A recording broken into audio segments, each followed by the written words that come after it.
Hey, I didn't notice you there. Welcome to JTech. Another video for you. Today we're going to be going over component identification for the steering and suspension system. And steering keeps the vehicle tracking straight on the road, and suspension gives you a smoother ride and also handles any vehicle or load weight. And obviously it's very important because you want to be able to not understeer, oversteer, darting, wandering, any lower high-speed shimmy. All that is affected by suspension components and steering components. So we're going to go ahead and start. And obviously at the very beginning, we have our steering wheel. Exactly what it sounds like. That's the connection between the driver and the drivability of the vehicle.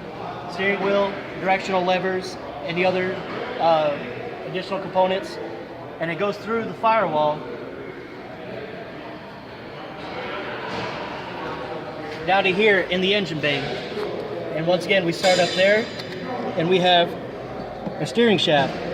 We're going to look at it, make sure it's properly greased, that there's no large amount of play. You see a little bit of grease here, that's what you want on the grease zerk back there. We're going to inspect the U-joints. Once again, lightly greased, no large amount of play in it, side to side or up and down. Thank you.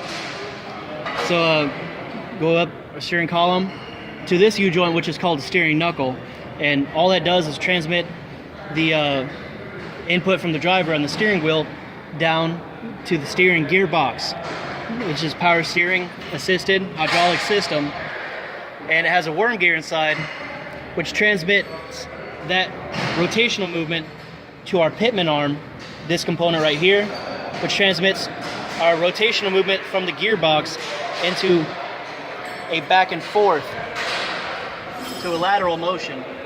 So it's transmitting the rotational from the gearbox to lateral at the pitman arm, which in turn, once again, while we're down here inspecting, we're going to check for any leaking, any grease that shouldn't be there, or the proper amount of grease, and if it does need it.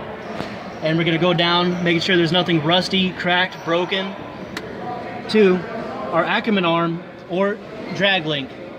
Terms depend on where it is on it. And once again, we're going to check for a little bit of grease, clean grease that should be coming out, that it's not over greased.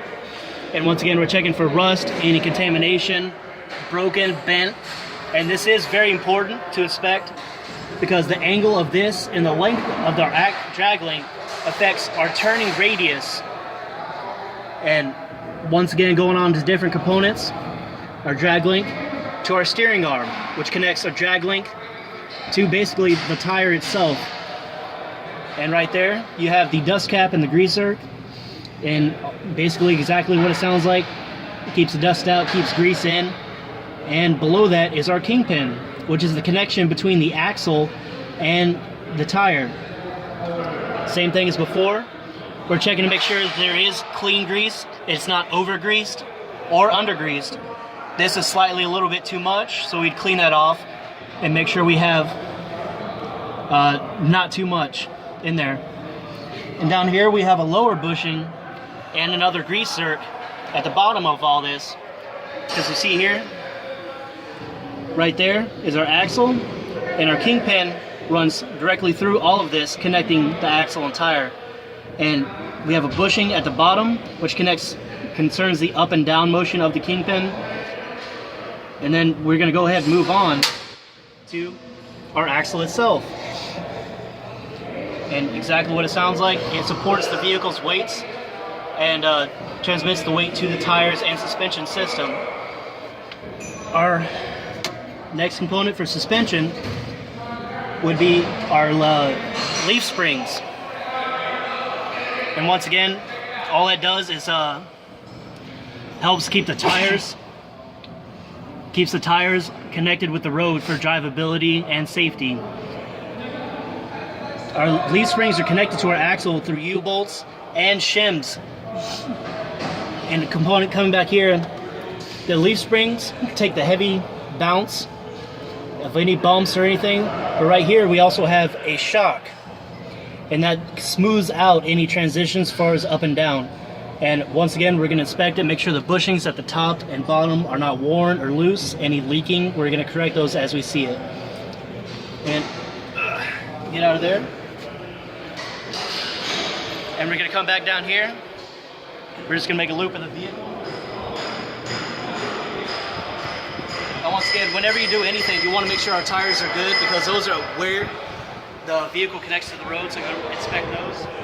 As far as suspension components back here, it's the same as in the front. We have our leaf springs connected through U-bolts to our axle, and a shock back here to smooth out any of the up and down motion that the vehicle might go through over a bump, and our airbag, which we're going to inspect, make sure there's no dry rot, cuts, it's not broken or overinflated.